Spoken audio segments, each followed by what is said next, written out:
This week's reflection comes from Matthew 22:15 to 22.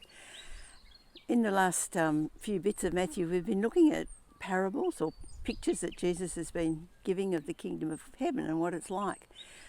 And these ones are aimed at the Jewish leaders. I mean, there was the one about the tenants who were put in the vineyard, given everything they needed, but when it came time to collect the owner came to collect his crop, they wanted to get rid of him because they wanted it for themselves. And that's followed up by a picture of a wedding feast where the king's invited his guests, but all the guests sort of say, oh no, not interested, no, not coming, can't come. And so the king goes out and just invites anybody. And by now, while listening to those, the Jewish leaders would understand that what he was saying to them was, look, you have failed God. You aren't part of the kingdom, and in fact, it's going to be the people that you despise, those Gentiles, who will be coming into God's kingdom. But in this section of Matthew, it sounds like the leaders have got pretty fed up with Jesus and they're out to get him. They're out to trap him. And so it's interesting here, they come up with a question which they think will trap him. But it's not just the Pharisees who do it. They combine with the Herodians, a group called the Herodians. And the interesting thing is that these two were enemies. But when it comes to wanting to get rid of Jesus, they were willing to work together. And so they came up with what they thought was a trap. They said, is it right to pay the imperial tax to Caesar or not?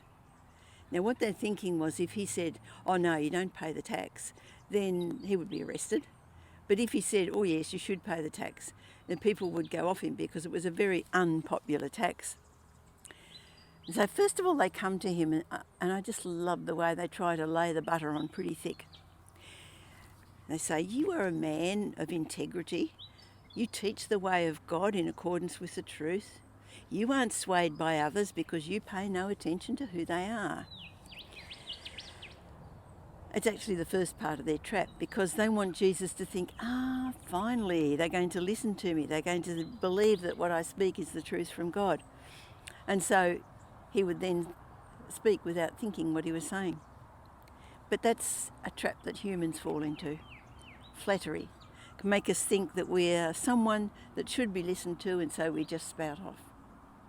But Jesus saw right through them. He saw their evil intent. And so he said to them, show me the coin that's used for paying the tax. By now they're probably beaming inside thinking, yeah, we've really got him here. So they produced the coin. And this might be the first trap that they themselves fell into. If they thought that this was such a terrible tax, why did they have the coin? The point is that they could have used the local Jewish money system, but instead they were carrying the Roman coins because that was just much more convenient. So when it came to convenience, well, principles were going out the window. Anyway, they produced the coin. It was a denarius, and the denarius had on it a image of Caesar and an inscription, and the inscription had on it that this was Tiberius Caesar Augustus, son of the deified Augustus, chief priest. And so when Jesus said, well, whose image is it? They said, oh, it's Caesar's. Then Jesus came up with an answer which might be seen just as a very clever answer. We'll give back to Caesar what's Caesar's and give to God what's God's. It certainly took the wind out of the Pharisees and the Herodians, and it says they just went away because they had no answer to that themselves. But what's behind the answer? The Jewish people, yes, they hated Rome. Rome were the overlords, but Rome had brought them many benefits. Roads, trade, a peace of sorts. In other words, they weren't worried about being invaded by another nation. They were protected. Education, all sorts of benefits came from Rome. And so it was only right that they should pay the taxes. Tax evasion is not a godly thing. Taxes are unpleasant, but they're certainly not ungodly. We were in Greece 10 or more years ago on a tour, and we're going through Athens, and the tour guide was saying how in Greece it's tax evasion is a national sport. And she was saying how they have a tax on swimming pools because obviously water in that area is, like here, is short. And so there was a tax on swimming pools. And about 2 or 3% of the people were paying tax on the swimming pools. So they decided to do a little fly over this particular area and look at what was there. And it was more like 50 to 60% of people had swimming pools. But, tax evasion, national sport. Anyway, from the beginning of Rome, the emperor was seen to be linked to the gods. And it was like the emperor had said to the gods, I will see that you get all the sacrifices that you deserve, and in response to that, you will look after us and help us to prosper. And so to honour the emperor was to ensure the well-being of the nation. And so to pay tax to Caesar wasn't just paying for services, it was actually honouring Roman gods. We see the same thing in the early church, that to do business in the marketplace, people were told to go and put a little something on the altar to the local god. And of course Christians refused to do that, which meant that they couldn't buy and sell their goods in the marketplace and so on. So there was a really strong link between the economy and the worship of their gods. And this of course is why Christians became so unpopular in Rome.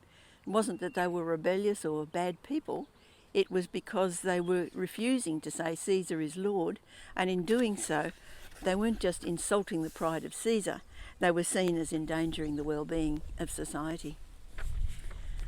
Jesus said, give back to Caesar what belongs to him. Give to God what belongs to God. Now the coin bore the image of Caesar, but we bear the image of God. Genesis 1:27. So God created human beings in his own image. In the image of God he created them, male and female he created them. What belongs to God and what bears his image is us.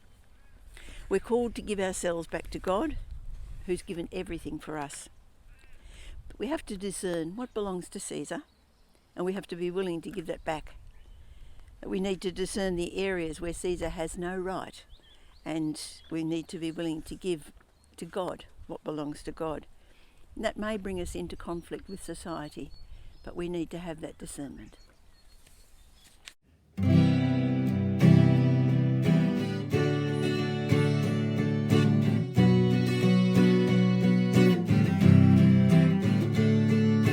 This is my desire to honor you, Lord, with all my heart I worship you.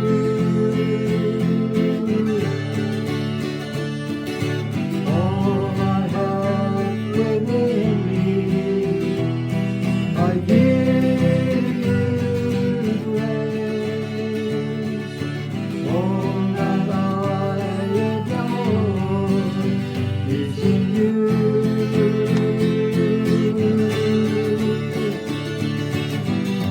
Lord, I give you my heart, I give you my soul. I live for you alone. Every breath that I take, every moment I'm away. Lord, have your way in me.